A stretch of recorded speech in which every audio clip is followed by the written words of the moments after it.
નમસ્કાર, નવજીવન ન્યૂઝમાં તમારું સ્વાગત છે અને હું છું તમારો પ્રશાંત દયાળ. વાત કરવી છે આજે એક એવા મુદ્દાની, એક એવી સ્ટોરીની. આમ તો સામાન્ય રીતે મારા સહકર્મી, મારા સાથી મારો ઇન્ટરવ્યૂ કરતા હોય છે, પણ આજે ભૂમિકા બદલાઈ છે. હું સવાલ પૂછીશ અને મારા સાથી કિરણ કાપૂરે જવાબ આપશે. આ કેમ બદલાયું? તેનું કારણ એવું છે કે કિરણ કાપૂરે અને નવજીવનની ટીમ પહોંચી હતી વિસાવદર. આમ તો વિસાવદર એ ગોપાલ ઇટાલિયાનું ગઢ કહેવાય છે અને ત્યાં એક યાત્રા આવવાની હતી. યાત્રાનું નામ હતું સંકલ્પ યાત્રા. સંકલ્પ યાત્રા લઈને નીકળ્યા છે રાજુ કરપડા, જે ગોપાલ ઇટાલિયાના સાથે હતા, સાથી પણ હતા. જેલમાં પણ ગયા. ખેડૂતોના પ્રશ્નને લઈને પણ હવે બંનેને કિટ્ટા થઈ ગઈ છે. કિટ્ટા માત્ર ગોપાલ ઇટાલિયા સાથે નથી, આમ આદમી પાર્ટી સાથે પણ તેમની કિટ્ટા થઈ છે અને હવે તે બુચ્ચા કોની સાથે કરવાના છે તેની હજી અમને ખબર નથી, કારણ કે ગોપાલ ઇટાલિયાને પણ ખબર નથી કે એમનો સાથી હવે ક્યાં જવાનો છે. રાજુ કરપડા કઈ તરફ જશે એ રાજુ કરપડાએ જ નક્કી કરવાનું છે. એ વાત કહેવી પડે કે રાજુ કરપડા એક શક્તિશાળી માણસ છે, માટે જ આખું રાજકારણની સ્થિતિ, રાજકારણનું ગણિત બદલાયું છે. રાજુ કરપડા સૌરાષ્ટ્રમાં પોતાની સંકલ્પ યાત્રા લઈને નીકળ્યા અને વિસાવદર પહોંચ્યા. ત્યાં અમારી ટીમ પણ પહોંચી, જેમાં જયંત દાફડા, સોનુ સોલંકી અને કિરણ કાપૂરે હતા. આજે હું સવાલ પૂછીશ કિરણ કાપૂરેને કે વિસાવદરમાં તેમણે શું જોયું. નમસ્કાર કિરણ. નમસ્કાર.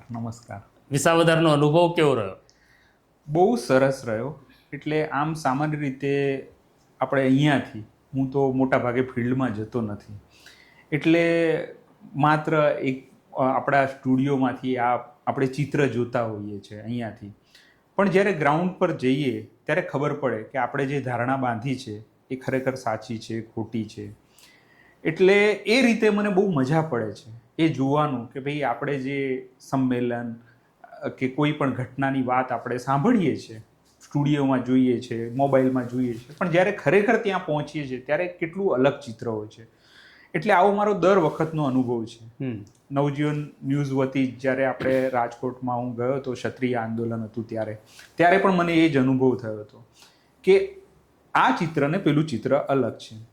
એટલે કાલે અમે ગયા ત્યારે રાજુ કરપડાના જે એક ગામ છે ત્યાં એ રોકાયા હતા અને ત્યાં એમનો વિસામો હતો, જમવા રોકાયા હતા અને આરામ કરવા રોકાયા હતા. એટલે અમે સૌથી પહેલાં ત્યાં પહોંચ્યા. ત્યાં અમે જોયું કે 50 ગાડીઓ હશે અને 500 જણની રસોઈ બની હતી, એટલે 500થી વધારે લોકો નહોતા. અને અમે ત્યાં જ રાજુ કરપડાનું ઇન્ટરવ્યૂ લીધો, બધી વાતચીત થઈ. પછી આ 3:30 વાગે વિસાવદરમાં એમની સભા હતી. હવે 3:30 વાગે અમારે ત્યાં પહોંચવાનું હતું ઇન્ટરવ્યૂ લઈને. અમે 3:30 વાગે ત્યાં પહોંચી ગયા કે ભાઈ હવે રાજુ કરપડા આવશે. રાજુ કરપડા 4 વાગે ના આવ્યા, 4:30 થયા ના આવ્યા.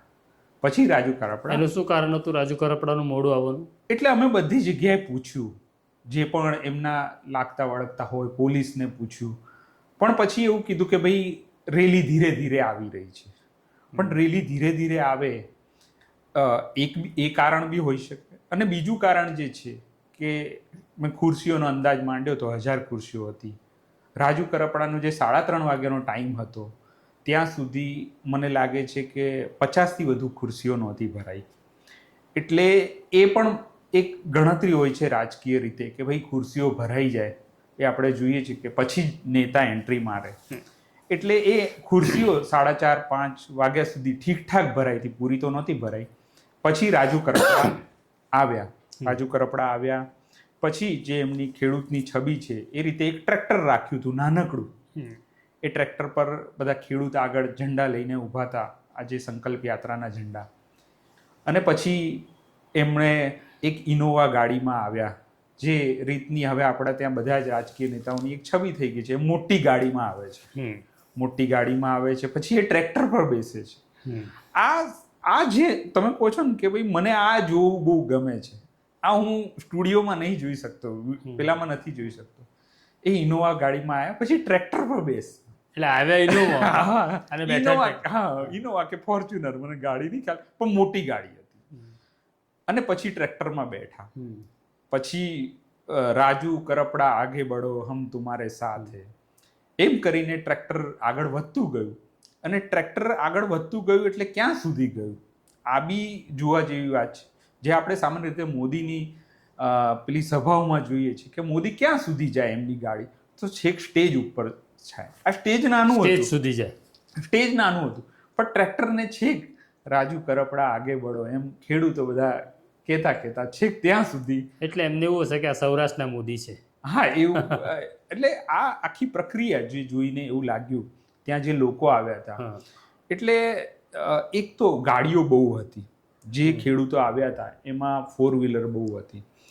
એટલે ગરીબ ખેડૂતો નહોતા, ગરીબ ખેડૂતો જે સ્વયંભૂ આવવા જોઈએ, વિસાવદરના ખેડૂતો. એટલે મેં એક્સપેક્ટેશન એવું રાખ્યું હતું કે ભાઈ વિસાવદરનો ખેડૂત આવે, કે જે એવું કહેવાય છે કે ભાઈ આ કેમ ભેગા થયા હતા અને કેન્દ્ર કેમ બનાવ્યું હતું, ભાઈ ગોપાલ ઇટાલિયાથી નારાજગી હોઈ શકે ખેડૂતોની, તો એ લોકો આવે. જે લોકો માવઠું થયું હતું હમણાં જ 2-4 દિવસ પહેલા, તો એ માવઠાથી જે લોકો એવું કહેવાય છે ત્યાં બધાએ વાતો કરી કે ભાઈ ગોપાલ ઇટાલિયાએ એક પણ નિવેદન ના આપ્યું આ માવઠાને લઈને, ખેડૂતોનો આટલો બધો પાક નિષ્ફળ ગયો તેને લઈને. તો એ જે એમનો ગુસ્સો હોય, રોષ હોય, એના માટે ભીડ એકઠી થાય. પણ એવું ન થયું. આ બધા એવું લાગ્યું કે આયાતી ખેડૂતો હશે થોડા, બીજા કોઈક એમનું એક નેટવર્ક છે રાજુ કરપડા આટલા વર્ષોથી, એટલે સંબંધને કારણે, સંબંધના કારણે, એ નેટવર્કના કારણે એવી ગાડીઓ દેખાઈ. આમાં ખેડૂતો એ રીતે ઓછા દેખાયા. અને પછી જ્યારે સ્ટેજ ઉપર એક બધાનું સ્વાગત કરવાનું એક આપણા ત્યાં સિરસ્તો છે કે આ, તો ત્યાં મને ઉપર બી બધું જ્ઞાતિવાળું સમીકરણ લાગ્યું કે ભાઈ રબારી સમાજના આવ્યા છે, લઘુમતી સમાજના આવ્યા છે. કોઈ પણ રાજકીય પક્ષને આ કરવું પડે. હા, એ કરવું પડે, એ ખ્યાલ છે.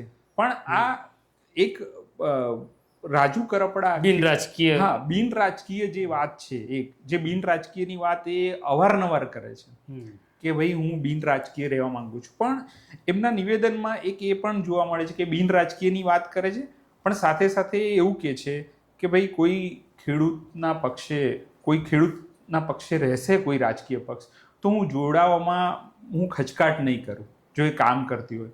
તો એમના નિવેદનમાં પણ આ મને વિપરીત એ લાગે છે. બીજું કે એવું કહે છે બધે ત્યાં કે ભાઈ મારે વાત નથી કાઢવી આ પક્ષની, હું જાજુ આમાં નહીં જઉં.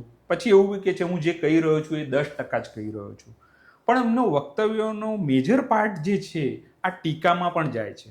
ખેડૂતના હિતની વાત કરે છે, સ્વામિનાથન રિપોર્ટની વાત બી કરે છે, અને ખેડૂતોના જે પ્રશ્નો છે એની વાત કરતા જ હોય. પણ હજુ સુધી એમના ભાષણમાંથી આ પક્ષ ગોપાલ ઇટાલિયા પૂરેપૂરે રીતે હજુ ગયા નથી એવું લાગે છે. કિરણ, મેં રાજુ કરપડાનું એ ભાષણ પણ જોયું છે ને તે જે કહ્યું એ વાત મેં પણ નોંધી કે ફોકસ આમ આદમી પાર્ટી છે. એનો જવાબ પણ આપણે ઇન્ટરવ્યુમાં એવું આપે છે કે મારી ઉપર આરોપ કોણ કરે છે, તો આમ આદમી પાર્ટીએ ભાજપ પર આરોપ કરવો જોઈએ, એની જગ્યાએ મારી ઉપર આરોપ કરે છે. એટલે હું પણ સ્વાભાવિક છે મારું રિએક્શન આપું છું આમ આદમી પાર્ટી તરફ. પણ સવાલ એવો છે કે અત્યારે સત્તાધારી પક્ષ એટલે 30 વર્ષથી ભારતીય જનતા પાર્ટી છે. રાજુ કરપડા જ્યારે આમ આદમી પાર્ટીમાં નહોતા ત્યારે એમણે સ્વતંત્ર રીતે ખેડૂત આગેવાન તરીકે બહુ લોકોને ના કામ કર્યા છે, એની પણ ના નથી. પણ જે બાકી છે, જે નથી થઈ રહ્યું, એના માટે તો સત્તાધારી પક્ષ ભાજપને જ કહેવું પડે એમને. તો એની ઉપર કોઈ આરોપ મૂકે છે કે નથી મૂકતા? ના, એ જ્યારે એમને પૂછવામાં આવે કે ભાઈ તમે આ કામ તો બીજેપીનું છે, બીજેપી શાસક, ત્યારે એ બોલે છે. નહીં, પણ સભામાં નથી બોલતા. પણ સભામાં સ્વયંભૂ રીતે એ ખાલી એકાદ વાક્ય છોડે છે કે ભાઈ આપણે સરકાર સામે પણ લડીશું. પણ એમના ઓવરઓલ જે મેં થોડા ભાષણ અગાઉ પણ જોયા હતા, અમે રસ્તામાં હતા ત્યારે જોયા, તો એમાં જે અગાઉના ભાષણમાં એ બીજેપીને તાનાશાહ કહે છે, બીજેપી કેટલીક એની બહુ ટીકાઓ કરે છે. તો એ ટીકાઓ સદંતર એમના આ ભાષણમાંથી હવે ગાયબ થઈ ચૂકી છે. અને હવે એના સ્થાને આપ પાર્ટી જાણે આપણા ત્યાં સત્તામાં હોય, આપ પાર્ટીના કારણે ખેડૂત જાણે પીડાઈ રહ્યો હોય, આપના કારણે જાણે ખેડૂતના કામ ન થઈ રહ્યા હોય, એવી રીતે આપ એમના ટાર્ગેટ પર છે. એટલે ગઈકાલે પણ મેં એ પણ જયંતે સવાલ પૂછ્યો હતો કે ભાઈ વિસાવદર કેમ, વિસાવદરને તમે કેમ અહીંયા આટલી મોટી સભાનું આયોજન કર્યું છે. એટલે એમણે એવો જવાબ આપ્યો પહેલા કે ભાઈ વિસાવદરને કેન્દ્ર તમે બનાવ્યું, બાકી અમે તો તુલસીશ્યામથી નીકળીને છેક સુરેન્દ્રનગરના જે સુદામડા ગામ છે ત્યાં સુધી અમે જઈ રહ્યા છે. આ તો એક વચ્ચે આવતું ગામ છે, પણ કાલનો એ લોકોનું શક્તિ પ્રદર્શન જે કંઈ કહો એ થયું નહીં એટલું બધું, પણ એમનો ઈરાદો તો એવો છે કે ભાઈ ગોપાલ ઇટાલિયાના ગઢમાં ગાબડું પડવું જોઈએ. એટલે એ સ્વાભાવિક છે. હા, એટલે આપણને પણ એવું કે જે આપણી સાથે નથી એને નુકસાન થવાની એક સહજ પ્રક્રિયા મનમાં ચાલતી હોય, એ આપણા રીતના ચાલતી હોય તો બરાબર છે, પણ આપણું બેકબોન કોઈ બીજું હોય તો પછી આખા સમીકરણો બદલાય છે. પણ મેં તે અને જયંતે રાજુ કરપડાનો જે ઇન્ટરવ્યૂ લીધો એ મેં જોયો, અને એમાં રાજુ કરપડા જે તમને તમારા સવાલોના જવાબ આપે છે એ બહુ તાર્કિક છે. તાર્કિક છે. એટલે સામાન્ય માણસ જો જુએ તો સામાન્ય માણસને લાગે કે હા રાજુ કરપડા જે કહે છે એ સાચું છે, પણ આપણું કામ એ સાચું છે એમાં બિટવીન ધ લાઇન્સ જોવાનું છે. તો બિટવીન ધ લાઇન્સ મેં પણ જોવાનો પ્રયત્ન કર્યો, પણ તમે તો ત્યાં રૂબરૂ હતા. એ રાજકીય પક્ષનું એક તો ભારતીય જનતા પાર્ટી વિશે બહુ બોલતા નથી, એક અછડતો ઉલ્લેખ કરીને પછી એ છોડી દે છે. ફોકસ આમ આદમી પાર્ટી છે, સત્તામાં ભારતીય જનતા પાર્ટી છે, પણ એ બોલતા નથી. અને જેલમાંથી છૂટ્યા પછી જે પ્રકારનું વલણ બદલાયું, તમે રૂબરૂ પણ મળ્યા, ત્યાંના લોકોને પણ મળ્યા છો, ત્યાંના પત્રકારો સાથે પણ વાત કરી છે, તો બિટવીન ધ લાઇન સેન્સ શું આવે છે? આપણું કામ સમાચાર સૂંઘવાનું પણ છે, જે ન બોલાય એ પણ આપણે સાંભળીએ છીએ. એટલે બિટવીન ધ લાઇન સેન્સનો એક સવાલ એવો પૂછ્યો હતો મેં કે ભાઈ તુલસીશ્યામનું એમનું ભાષણ સાંભળ્યું ત્યારે એમણે પ્રશાસનનો આભાર માન્યો હતો ભારોભાર રીતે કે ભાઈ પ્રશાસનનો આભાર. એટલે મેં કંઈ એમને એવો સવાલ પૂછ્યો કે ભાઈ પ્રશાસનનો તમે આભાર માન્યો છો, તો હવે પ્રશાસનનું વલણ બદલાયું છે તમારા સભા કે એવી રીતે? તો કે હું દર વખતે માનું છું, એ રીતે એમણે જવાબ આપ્યો. એટલે પ્રશાસનનો આભાર માનવું એમાં પણ એમાં ખોટું નથી, ખોટું પણ નથી. પણ મેં જે બીજા પત્રકારને વાત કરી ત્યારે એમણે એવું કીધું કે દર વખતે નથી માનતા, હવે માનતા થયા છે. એમનું કેવું એવું એટલે જેલમાંથી છૂટ્યા પછી પ્રશાસનનો આભાર માનતા થયા છે. બીજું કે ભાઈ બિટવીન ધ લાઇન્સ, હવે ખેડૂતોના પ્રશ્નો છે, પણ જ્યારે આપણે એમનો રસાલો જોઈએ, એમાં ગાડીઓ જોઈએ, વ્યવસ્થા જોઈએ, ત્યાં આવેલી પોલીસ જોઈએ, આ બધું જોઈએ, તો પછી તમને એવું લાગે છે કે ભાઈ આમાં ક્યાંક એવું હોઈ શકે કે ભાઈ સત્તા સ્થાને જે છે એમની સાથે કોઈ કોન્ટેક્ટમાં રાજુ કરપડા હોઈ શકે, એવું દેખાય છે. કેમ? કારણ કે આ બધો તામઝામ જે છે એ ખેડૂતોની રેલી કરે છે. પહેલાં તો એવું હતું કે ભાઈ સમજો કે રાજુ કરપડા રેલી કરે છે કે ગોપાલ ઇટાલિયા રેલી કરે છે, તો પક્ષ એનો ખર્ચ ઉપાડતા હોય. હવે આ કોણ ઉપાડતું હશે? એટલે એ તો બરાબર છે. તો એમણે અગાઉ પણ એવું કહ્યું હતું કે આ રેલીનો ખર્ચ કોણ કરી રહ્યું છે, એવો પ્રશ્ન પણ મારી સામે આવશે, તો એનો હિસાબ આપવા હું તૈયાર છું કે ક્યાંથી કયા લોકોએ મદદ કરી છે, એ ગૌણ છે. એટલે આ પ્રકારનું તો બરાબર છે.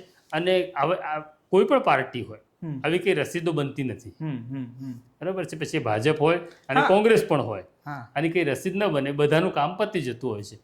પણ અહીંયા સવાલ એવો છે કે એ ના પાડે છે. આપણી એક સ્ટોરી પણ હતી કે છોડી કેદાણાનું પૈણું કરતી હતી, તમારી સાથે વાત કરી ત્યારે એણે બહુ સહજ ભાવે આનો ઉલ્લેખ પણ કર્યો, અને એવું પણ કીધું કે દાદાને કહેજો કે હજી છોડી પૈણી નથી, માગા આવે છે. માગા બહુ આવે છે. એમણે એ વાત તો એ માગા કોના તરફથી આવે છે?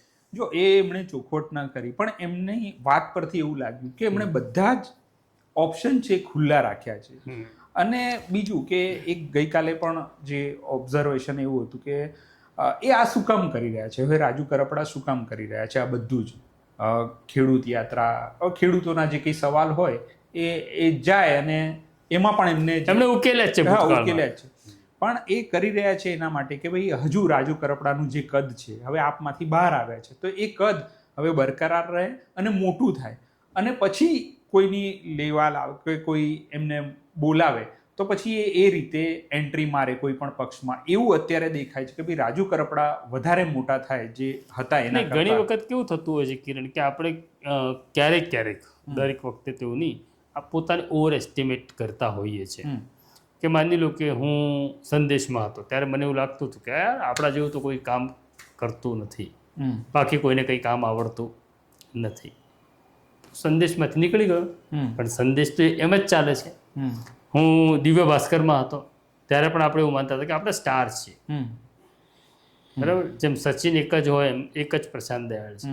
આપણે આપણા જેવું કોઈ કામ ન કરી શકે તો આપણે ત્યાંથી નીકળી ગયા, એક્ઝિટ થઈ ગઈ તો પણ ચાલે છે. તો અનુભવ એવું સમજાયું કે સંસ્થા મોટી હોય છે, એટલે પ્લેયર અગત્યનો નથી એવું નથી કહેતો, પણ પ્લેયરને એક અનુકૂળ માહોલ, એક અનુકૂળ સ્ટેડિયમ પૂરું પાડવાનું કામ તો સંસ્થા કરતી હોય છે. પ્લેયરની પોતાની પણ એક તાકાત હોય છે. રાજુ કરપડાની પણ પોતાની એક તાકાત છે, કારણ કે આમ આદમી પાર્ટીમાં જ એનો જન્મ નથી થયો, પણ આમ આદમી પાર્ટીના આગમન પહેલા રાજુ કરપડા એક ખેડૂત આગેવાન તરીકે જન્મી ચૂક્યા હતા, અને મજબૂત આગેવાન. કારણ કે આપણે ત્યાં એ જો શક્તિશાળી ન હોત તો ભારતીય જનતા પાર્ટીની છીકડી પણ નહીં સૂંઘતું. શક્તિશાળીની પાસે જ કોઈ જાય. રાજુ કરપડા શક્તિશાળી તો છે, પણ આમ આદમી પાર્ટી છોડ્યા પછી રાજુ કરપડાની એ શક્તિ બરકરાર રહી છે એવું લાગે છે. ખેડૂત આગેવાન તરીકેની, ખેડૂત આગેવાન તરીકે બરકરાર છે, એમનો અવાજ એ રીતે ખેડૂતો સુધી પહોંચે છે. પણ જે એટલા વર્ષ આપ પક્ષમાં રહ્યા, એટલે આપથી એક તમારી વ્યવસ્થા ગોઠવાઈ હતી, આપ બધું મેનેજ. ને એ પણ સાચું છે, એટલું જ સાચું છે કે આમ આદમી પાર્ટીને મોટી કરવામાં પણ કરપડાની ભૂમિકા. હા, એ ભૂમિકા છે, ચોક્કસ જ ભૂમિકા છે. પણ એ હવે સિસ્ટમમાંથી તમે નીકળ્યા છો, એટલે હવે જે સ્વયંભૂ રીતે બધું થતું હતું એના માટે રાજુ કરપડાએ મહેનત કરવી પડે છે. હવે રાજુ કરપડાએ ખેડૂત નેતા છે એ ફરી એસ્ટાબ્લિશ કરવા માટે મહેનત કરવી પડે છે એવું દેખાય છે.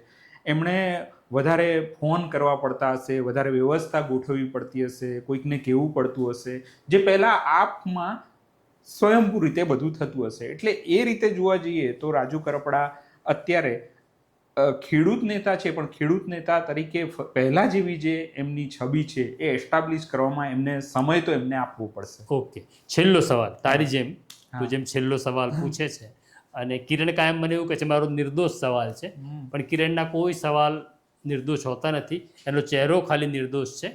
એક નિર્દોષ સવાલ, રાજુને મળ્યા પછી, ખેડૂતોને મળ્યા પછી, વિસાવદરની ભૂમિને માંથી આવેલી સુગંધ લીધા પછી શું લાગે છે કે રાજુ કરપડા ભારતીય જનતા પાર્ટીમાં જશે કે નહીં જાય? મને એવું લાગે છે કે જશે. એમની જોડે એ ત્યાંથી નીકળીને જવા માટેનો આ સારો વિકલ્પ છે, અને એ જાય તો કદાચ એવું લાગે છે કે બીજેપીને બી લાભ થાય, એમને પણ લાભ થાય, સમીકરણ ગોઠવાય, અને આપમાંથી નીકળીને જો એમણે કશું કરવું હશે. એટલે આપણે તો વિકલ્પ પસંદ નથી આપવાનો. હા, કે એમના માટે કયો વિકલ્પ સારો છે, તો એમને જ પસંદ કરવાનો. હા, એમણે જ પસંદ કરવાનો છે, આપણે નથી આપતા. પણ એવું અત્યારે લાગે છે કે ભાઈ એ આ જોઈને મને એવું લાગે છે કે એ જશે, એવું લાગી રહ્યું છે કે એ જશે.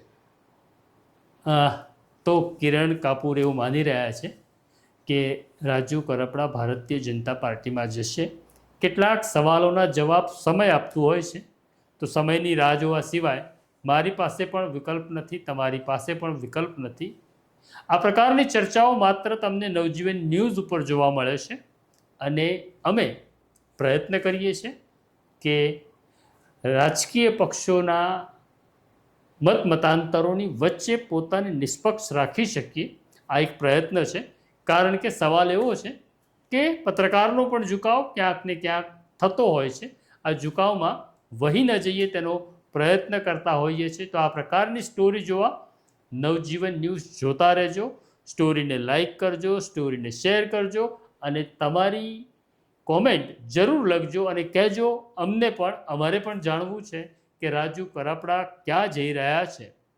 તો અત્યારે હું અને મારા સાથી કિરણ તમારી રજા લઈએ, સોનુને પણ રજા આપીએ. સોનુ કેમેરા ચલાવી રહ્યો છે, સરસ. તો બેલ આઇકોન પહેલાં દબાવી દો, કંજુસાઈ ન કરતા, કારણ કે એમાં કોઈ ખર્ચ નથી. નમસ્કાર.